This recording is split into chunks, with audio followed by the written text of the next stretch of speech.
सुबह से शाम तक हालचाल पूछने वाले और मिलने वालों का तांता लगा रहा। ठीक है वैसे फ्रैक्चर है, समय लेगा थोड़ा सा। कल सुनी थी बात ये।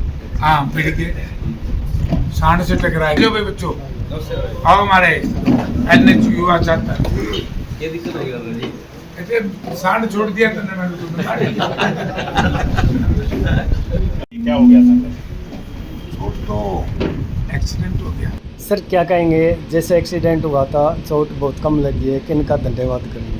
ये सब कोई बताओ और मोटी तो चोट देखो लगेगी इतना बड़ा एक्सीडेंट। आप इसारवासियों को क्या कहना चाहेंगे? शहरवासियों को इसी सुबह तो क्या उनकी जो आशीर्वाद, उनका प्यार प्रेम और स्नेह की वजह से हम सकुशल है। इतनी बड़ी में छोटी मोटी चोटों तो लगेगी। बिल्कुल काकड़ भी बच गया, सांड भी, और हम भी बच गए। सर आज सुबह से लोग कोई अपने काम के लिए नहीं आ रहे, केवल और केवल आपके स्वास्थ्य के जानने के लिए लगे हुए हैं, सुबह से तांता लगे हुए हैं। तो लोगों के लिए क्या संदेश देंगे जो अभी तक और भी आने लग रहे हैं? लोगों का प्यार प्रेम और स्नेह जो हमें वर्षों वर्षों से मिलता रहा, और उनका जो आशीर्वाद, उसकी वजह से हमारी जान बची, और ये मुझे आगे भी मिलता रहा। बिल्कुल कई कमेटियां आई हुई हैं, कई गांव के लोग आए हुए हैं, सरपंच आए हुए हैं, और गुरुद्वारा सिंह सभा से मैनेजर सर जसवीर सिंह जी भी पहुंचे हुए हैं आपका स्वास्थ्य लेने के लिए, और आपके गुरुद्वारा साहब में भी अरदास की स्वास्थ्य की अरदास की गई है सर। मैं कह रहा हूँ मैं सबका आभारी हूँ। बिल्कुल जी बिल्कुल। और चैनत गांव के बारे में क्या कहेंगे? चैनत गांव में जो कुछ भी हो रहा है, इस सब क्या है कि जिम्मेवारी गवर्नमेंट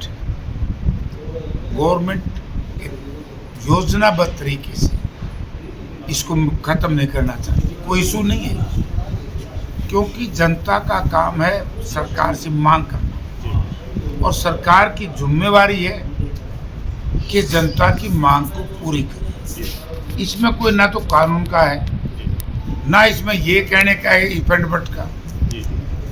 तो सरकार की जिम्मेवारी। मुझे तो आश्चर्य इस बात का है कि मुख्यमंत्री जी ने कमेटी के लोगों को बुलाया, तो मुख्यमंत्री जी ने तो उसी वक्त आदेश कर देने चाहिए थे, ठीक है भाई तुम्हें पानी मिलेगा, काम खत्म। नंबर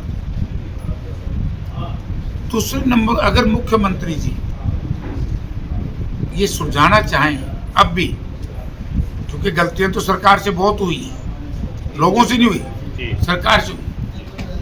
रात के समय में नहीं, तो जब वो लाइट लगाने गए पानी 5 बजे सरकार को पता था।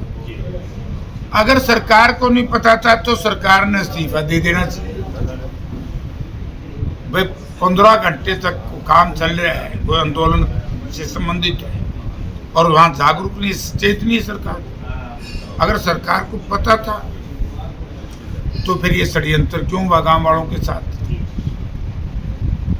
और अब तो ये भी बात खुल के आ गई कि सरकार ने ही लोग भेजे थे, जो लोग थे वहाँ जो चर्चा चल रही है धरने रोटी लगाने के लिए। तो यानी कि दोनों तरफ सरकार, ये सरकार इसमें दोषी है। फिर उसके बाद रात को जब टी सरकार ने भेजी, वो कह रहे जो लोग लेकर के आए उनको, वो कहते सरकार से हमारी बात हुई। फिर महिलाओं पे, बच्चों पे, बुजुर्गों पे रात को 2 बजे गोली क्यों चलाई? तो गोली क्या, ये टीयर गैस क्यों चलाई, लाठी क्यों चलाई? और दोनों तरफ से ही इस टॉपिक के ऊपर सरकार जिम्मेवार है। और मैं फिर कहना चाहूँगा, ये जिम्मेवारी मुखिया है प्रदेश के मुख्यमंत्री। अगर मुख्यमंत्री जी से कोई बात है, प्रजातंत्र में सर्वोच्च जनता है, जनता की अदालत है। मुख्यमंत्री जी जनता को बीच में जाएं, बुलाएं कहीं, और पार्टी के लोगों को बुलाएं, उसमें चर्चा कर लो, कि भाई इस मामले को निपटाना है। अब इसमें देखो 2 चीज, अब और पिट भी गए हमारी औरतें, कोई बुढ़िया बेचारी रात में कितनी परेशान थी, बच्चे भी उधर आगे थे गाँव। तो कौन को तो निदान मुख्यमंत्री जी ने करना चाहिए। और ये बात गलत है ये वे देख लेंगे नहीं। जिम्मेवारी से सरकार भाग गई। बिल्कुल बिल्कुल। मुख्यमंत्री जी का एक बयान आ रहा है कि अगर जन्नत के लोग चाहते हैं तो एक नई पाइपलाइन दे देंगे, जो हांसी की पाइपलाइन है उसके साथ भी जोड़ा जाएगा। इस पर आप क्या क्या कहना? तो ये तो मुख्यमंत्री करेगा बात। मुख्यमंत्री के बयान से क्या बनता है? मुख्यमंत्री जी से मैं निवेदन करना चाहता हूं, और गैर राजनीतिक तरीके से, मतलब दलगत राजनीति से ऊपर उठकर वो लोगों से समय बात करे, आकर के गांव में आए।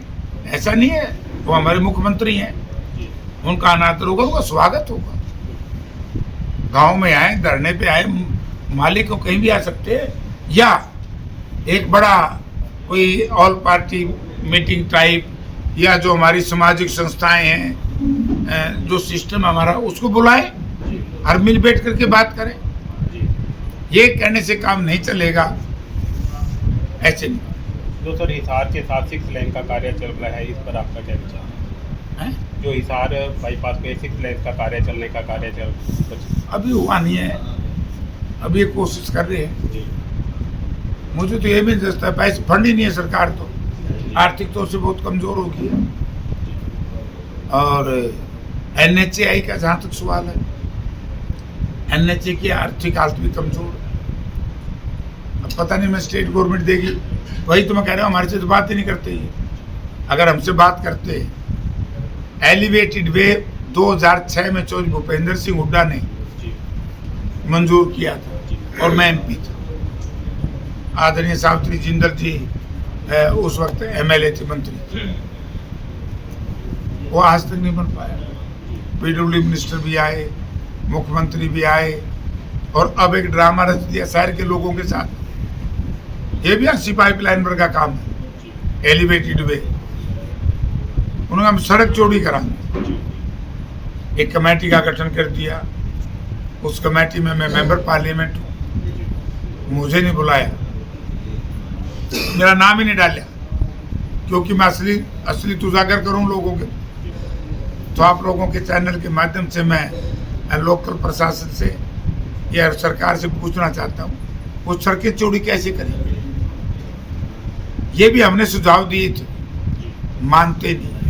मैंने कारपोरेशन की मीटिंग में मैं एक दिन चला गया, मैंने वहाँ सुझाव दिया था कि जितने भी जिंदल चौक से लेकर के और हॉस्पिटल, सिविल हॉस्पिटल तक आपके पाव ये लगे हुए ट्रांसफार्मर एक्सपोर्ट वो अंडरग्राउंड करो, बिजली के टोटल तारे अंडरग्राउंड करो,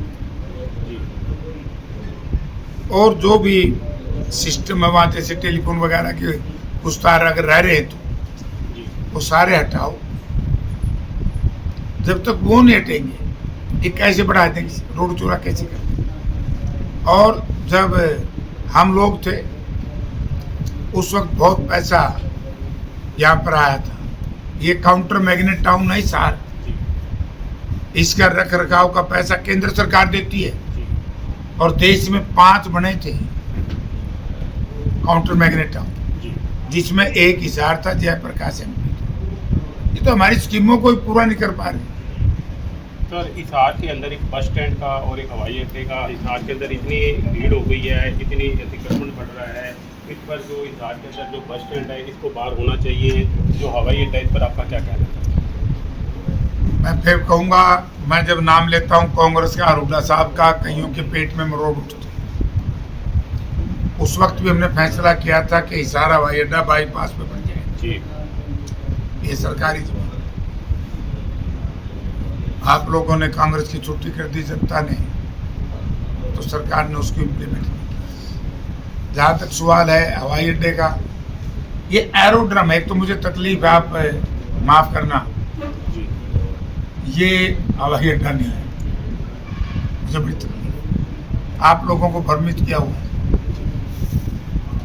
हवाई अड्डा नहीं है ये।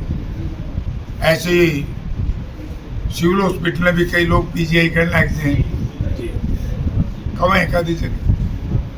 ये एरोड्रम है, और हमारे साथ मैं पहले दिन से, जिस दिन से माननीय प्रधानमंत्री जी यहाँ शिलान्यास का उद्घाटन करने आए, मैंने उस दिन भी कहा था अगर इंटरनेशनल एयरपोर्ट बनाए और प्रधानमंत्री आए तो उनका स्वागत करेंगे। जी हमारे शहर के लिए, हम के लिए एक अच्छा मौका, अच्छी अपॉर्चुनिटी है। लेकिन एरोड्रम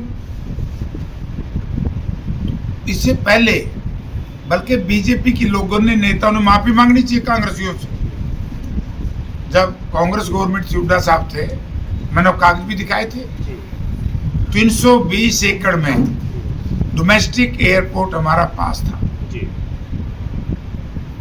डीजीसीए की भी चिट्ठी उसमें, और सेक्रेटरी सिविल एविएशन की चिट्ठी है, जी और हरियाणा प्रदेश के सिविल एविएशन सेक्रेटरी और केंद्र के सेक्रेटरी के हस्ताक्षर है। अब दे दी 12,000 एकड़ जमीन के आसपास। हमारा बहुत अच्छा एक रास्ता था बरवाड़ा वाला, सारा बंद कर दिया। जी यहाँ पर पोस्टल जेल नहीं बनाई थी हमने, तोड़ दी। वो तोड़ दी। एक यहाँ बनाना प्रोजेक्ट था सेक्टर का, वो बंद कर दिया। लाला लाजपत राय यूनिवर्सिटी अब 32 किलोमीटर दूर बना दी, वहाँ शहर के अंदर।